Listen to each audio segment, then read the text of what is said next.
नाज़रीन, गुज़िश्ता रात को गजा से तेल अवीव पर ताबड़तोड़ रॉकेट बरसाए गए हैं। इसराइली फौज इस वक्त आराम कर रही थी क्योंकि उनको गुमान था कि इस कदर जबरदस्त जवाब के बाद कोई भी दोबारा सर नहीं उठा सकेगा, लेकिन हमास और दीगर तंजीमों ने उनके तमाम गुमानों के बरखिलाफ हमला किया और तेल अवीव पर ऐसे रॉकेट्स बरसाए कि खुद इसराइल हैरान रह गया है कि दोबारा कैसे मुतहर्रिक हुए। इसराइल यूं अचानक हमले को सह नहीं पाया, जिसकी वजह से इसराइली फौज के 3 एहलकार शदीद जख्मी हुए, जबकि बाकी एहलकार मौका पाते ही भाग निकले। ताहम इसराइली फौज ने यह दावा किया है कि जैसे ही ये रॉकेट्स बहीर अहमर पर दिखाए गए तो उसी मकाम पर कुछ मिसाइल को रोका गया है और इलाद में सायरन लगाए गए। अलशद बहीर अहमर पर वाक़ जुनूबी बंदरगाही शहर इलाद में दोबारा सायरन बजने पर इसराइली फौजी एहलकार हक्का बक्का रह गए। इस अचानक हमले में हमास समेत यमन के ईरान नवाज हूसी बागी भी शामिल थे।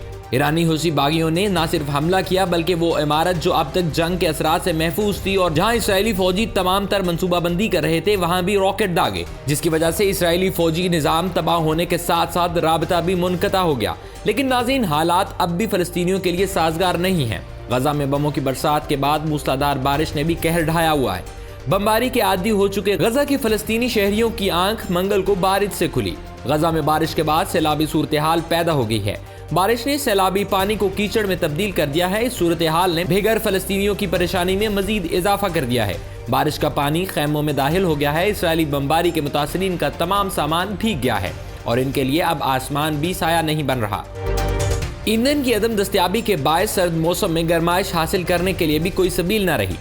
अब तक तो गजा के हजारों बाशिंदे पुरहजूम अस्पतालों, स्कूलों और आर्जी कैंपों में पनाह लिए हुए थे और तंग क्वार्टर्स में साथ रहने पर मजबूर थे, लेकिन अब बारिश की वजह से वो भी मुमकिन नहीं हो पाया।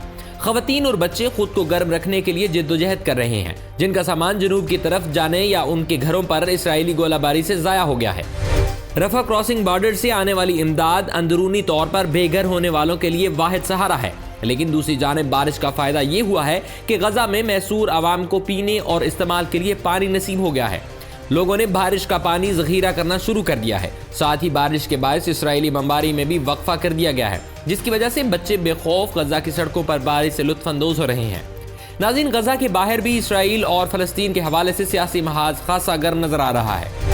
इंसानी हकूक की एक अमरीकी तंजीम ने सदर जो बाइडन और उनकी काबीना के 2 अरकान के खिलाफ गजा में इसराइलियों की नस्लकुशी में मुलविस होने और इसे रोकने में नाकामी पर मुकदमा दायर कर दिया है। न्यूयॉर्क में कायम मरकज बराए आईनी हकूक ने फलस्तीनी इंसानी हकूक की तंजीमों और गजा और अमरीका के फलस्तीनियों की जानिब से तीनों एहलकारों के खिलाफ मुकदमा दायर किया गया है।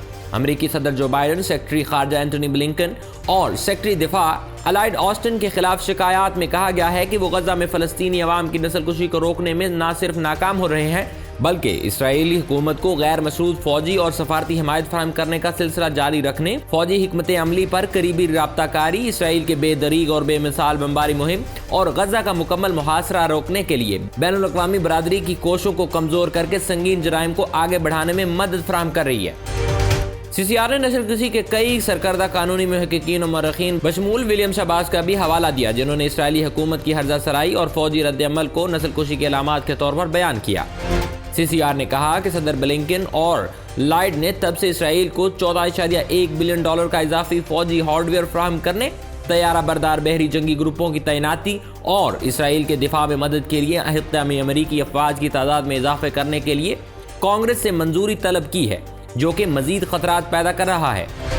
इस मुकदमे के बाद जो बाइडन को बैनुल अक़वामी सतह पर शदीद मुश्किलात का सामना है और मुमकिन सूरत में उनका मुआखज़ा किया जा सकता है, जिसके बाद वो सदर शायद ना रह सकें। दूसरी तरफ अमेरिका और बरतानिया ने हमास से वाबस्ता अफराद और ग्रोहों पर 7 अक्टूबर के बाद तीसरी बार हमास पर पाबंदी लगाई है। बरतानवी मीडिया के मुताबिक अमरीकी महकमा खजाना ने कहा है कि हमास की सलाहियतों को बढ़ने से रोकने के लिए इत्तेहादियों के साथ मिलकर काम करते रहेंगे। बरतानवी हुकूमत का कहना है कि हमास की क़यादत पर सफरी पाबंदियाँ, असासे मुंजमद और असलहे की पाबंदी आयद की गई है। नाज़रीन, बरतानिया और अमरीका की यूं हमास और दीगर तंजीमों पर पाबंदियों के बाद ये सवाल अहम हो गया है कि कौन से ममालिक या तंजीमें हमास के स्पॉन्सर हैं और इस बड़ी तंजीम के लिए पैसा कहाँ से आता है। आखिर किसके बलबोते पर इस तंजीम का तकरीबन 2 दहाइयों से गजा पर कंट्रोल है, क्योंकि ये पहला मौका नहीं है कि इसराइल से हमास बरसरे पिकार है, बल्कि इससे 2 साल कब 11 दिनों तक जारी रहने वाले इसराइल के साथ अपने आखिरी तनाज़े में हमास ने 4000 रॉकेट फायर किए थे, लेकिन इस साल 7 अक्टूबर के हमले में इसने सिर्फ एक दिन में कई हजार रॉकेट फायर किए, जिससे ये जाहिर होता है कि इसके पास अब भी रॉकेटों का बड़ा अंबार मौजूद है और इनको कहीं से तो फंडिंग हो रही है। इस हवाले से कुछ मीडिया प्रोपेगेंडा भी कर रहा है, लेकिन आज हम आपको रिसर्च करके ये बता रहे हैं कि उनके पास ये पैसा कहां से आ रहा है। अस्करी अखराजात के अलावा गजा पट्टी के तकरीबन 50,000 मुलाजमीन की तनख्वाहों का जिक्र करना भी बहुत जरूरी है, जो हमास के हुकाम के मुताबिक $30 मिलियन माहाना से ज्यादा है। इसके अलावा हमास उन लोगों को भी माली इमदाद फराहम करती है जिन्होंने मुख्तलिफ तनाज़ात में अपने खानदानों के अफराद को खोया है या जख्मी हुए हैं। इसके अलावा तंजीम अपने ग्रुप के कुछ अफराद के लिए पानी, बिजली और यहाँ तक कि उनके घर का किराया भी अदा करती है। खबरसार इदारे रॉयटर्स के मुताबिक गजा हुकूमत का सालाना बजट $700 मिलियन से ज्यादा है, जिसमें से $260 मिलियन मौजूदा अखराजात के लिए मुख्तस किए गए हैं। हमास और गजा पट्टी में कायम हुकूमत की माली आनत पर 4 तरीकों से होती है।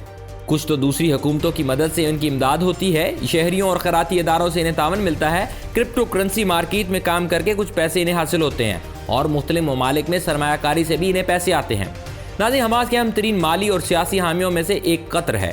फ्रांसीसी institute for international and strategic affairs के नायब सदर दिदा बेलिवन ने हाल ही में कहा है कि कतरियों की तरफ से अवामी तौर पर इन्हें महाना $30 मिलियन की इमदाद मिलती है। इनके सरबराह इस्माइल हानिया 2012 से दोहा में मुकीम हैं और इस ग्रुप का सियासी दफ्तर कतर के दारुल हुकूमत में वाक़ है। Washington centre for Arab studies के मुताबिक कतर ने 2012 से 2022 तक गजा के लिए तकरीबन $1.3 बिलियन का ताउन किया है। इसी इदारे के तहकीक के मुताबिक गुज़िश्ता 2 दहाइयों के दौरान मुत्तहिदा अरब अमारात के ममालिक ने मगरबी किनारे और महमूद अब्बास की हुकूमत को $2 अरब, अलजायर ने $908 मिलियन, कुवैत ने $758 मिलियन और सऊदी अरब ने $4 अरब यानी $766 मिलियन फराहम किए हैं। लेकिन नाज़रीन, आपको ये जानकर हैरत होगी कि किस तरह इस तंजीम ने दुनिया से टैक्स वसूल किया है। जैसा कि आपको मालूम है कि हमास के लिए मिस्र एक अहम क्रॉसिंग पॉइंट है। खुराक और सामान की सबसे बड़ी मिकदार मिस्र के रास्ते गजा की पट्टी तक पहुंचाई जाती है। अमेरिकी think tank council on foreign relation के मुताबिक 2021 में हमास ने मिस्र और मगरबी किनारे से आने वाली अशिया से $12 मिलियन से ज़ायद टैक्स वसूल किया है। इसके अलावा हमास इसराइल से भी मदद छीन लेता है। इसराइली असला और दीगर सामान हमास ज़बरदस्ती छीन कर इन्हीं पर इस्तेमाल करता है और इन तमाम ममालिक के अलावा ईरान ने हमास के अस्करी विंग के लिए ज़्यादातर फंडिंग फराहम की है। उन्होंने तरबियत दी है और अस्करी सलाहियत फराहम की है। अब तक जितनी भी जंगें लड़ी जा चुकी हैं, इनमें ईरान का बड़ा किरदार है, जबकि यूरोपियन कमीशन के सरबराह ने हाल ही में कहा है कि हमास ग्रुप का 93% गोला बारूद ईरान से आता है। इस्लामी जमहूरिया ईरान की हमास को माली इमदाद के हवाले से अमरीकी वज़ार ख़ारजा की 2020 की रिपोर्ट के मुताबिक ईरान हमास को सालाना $100 मिलियन फराहम करता है। नाज़रीन, इन तमाम ममालिक के अलावा हमास की फंडिंग का अहम तरीन जरिया मुख्तलिफ ममालिक, ग्रोहों और खैराती इदारों में आम लोगों की तरफ से अतियात हैं। रूस की स्पुतनिक न्यूज़ एजेंसी ने जनवरी 2021 में लिखा था कि हमास को 95% से ज़्यादा फंडिंग हुकूमतों, इख्वानुल मुस्लिमीन के सरमायाकारों, अवाम और पूरी दुनिया में फ़लस्तीन के हामियों से मिलती है। हमास की माली सरगर्मियों के अहम पोर्टल्स में से एक क्रिप्टो करेंसी की दुनिया है। अपनी खुफिया नोयत की वजह से क्रिप्टो करेंसी मार्केट और ब्लॉकचेन जैसी जगहों को हमास जैसे ग्रुपों के काम करने के लिए मौजूद जगह समझा जाता है। वॉल स्ट्रीट जर्नल ने हाल ही में एक रिपोर्ट शाया की है। इसमें कहा गया है हमास ने गुज़िश्ता 7 सालों में क्रिप्टो करेंसी की सरमायाकारी से तकरीबन $41 मिलियन कमाए हैं। हमास ने क्रिप्टो करेंसी के जरिए दुनिया से लाखों डॉलर की माली इमदाद भी जमा की थी। इसके साथ साथ वो खानदान जिन्होंने इस जंग में अपनों को खोया, वो भी इमदाद देते रहते हैं। नाज़रीन, हमास के अलावा हिजबुल्लाह भी इसराइल के खिलाफ महाजराई कर रहा है, लेकिन यहाँ सवाल ये पैदा होता है कि हिजबुल्लाह इस कदर ताकतवर मुल्क के साथ जंग के लिए असला कहाँ से ला रहा है। रॉयटर्स के मुताबिक हिजबुल्लाह के सरबराह ने मुबैना तौर पर रूस से मिलने वाले ताकतवर बहरी जहाज शिकन मिसाइलों की बुनियाद पर अमेरिका तक को खबरदार किया था। हिजबुल्लाह के सरबराह का इशारा रूसी साख्ता यखूनत मिसाइल का था, जो बहरी जहाज़ों को निशाना बनाने की सलाहियत रखता है और इस मिसाइल की रेंज 300 किलोमीटर तक है। मुतअद्दिद मीडिया रिपोर्ट्स और माहिरीन के मुताबिक हिजबुल्लाह ने यह मिसाइल शाम के जरिए रूस से हासिल किए हैं। रॉयटर्स के मुताबिक हिजबुल्लाह बहुत अरसे से बहरी जहाज़ों को तबाह करने की सलाहियत रखती है और इस बात का इंकशाफ उस वक्त हुआ जब 2006 में इसराइल के साथ जंग के दौरान इसने बहरा रूम में एक इसराइली जंगी जहाज को कामयाबी से निशाना बनाया था। इनके पास न सिर्फ यखूनत मिसाइल हैं बल्कि इसके अलावा और भी कुछ है। अगर हिजबुल्लाह ने इसे अमरीकी जहाज़ों पर इस्तेमाल किया तो इसका मतलब ये होगा कि पूरा खित्ता जंग की लपेट में आ जाएगा। नाज़रीन, एक तरफ अगर हिजबुल्लाह को बरतानिया, अमेरिका और अरब लीग दहशतगर्द तंजीम करार देते हैं तो दूसरी तरफ ये वाहिद तंजीम है जो अमेरिका से टक्कर ले सकती है। अब तक गजा के हवाले से हिजबुल्लाह की जानिब से सामने आने वाला रद्द अमल बहुत ज़्यादा मुहतात रहा है, लेकिन इसराइल की किसी भी जाहिरियत के खिलाफ हिजबुल्लाह अमेरिका और इसराइल दोनों से भरपूर लड़ सकता है। वैसे भी 7 अक्टूबर को हमास के इसराइल पर हमले के बाद से लबनान इसराइल सरहद पर हिजबुल्लाह के जंगजुओं और इसराइली फौजियों के दरमियान छोटे पैमाने पर तराजे जारी हैं। लेकिन जैसे जैसे गजा में इसराइल के हमले तेज हो रहे हैं, पूरे मशरक़ वस्ता में तनाव बढ़ता जा रहा है।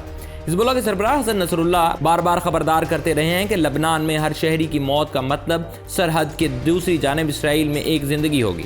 ताहम हिजबुल्लाह ने अभी तक इसराइल के साथ खुली जंग की धमकी नहीं दी है। बैरूत में मुकीम दिफा और सलामती के माहिर निकोलस ब्लैनफोर्ड हिजबुल्लाह की ताकत के बारे बताते हैं कि अगर इसराइल हिजबुल्लाह के साथ जंग करता है तो इसे एक ऐसे दुश्मन का सामना करना पड़ेगा जिसके पास बहुत से ममालिक से ज़्यादा हथियार हैं।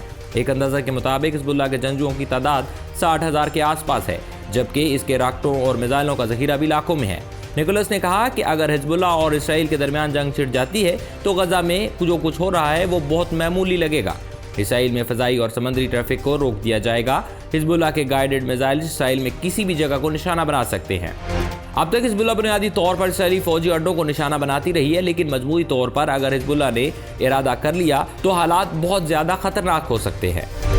लेकिन आखिर में हमेशा की तरह हमारी यही दुआ है कि रब्बे कायनात इस जंग को जल्द अज ख़त्म करे और इस ज़मीन पर अमन कायम करें और मासूम जानों की हिफाजत फरमाए। आमीन सुम्मा आमीन।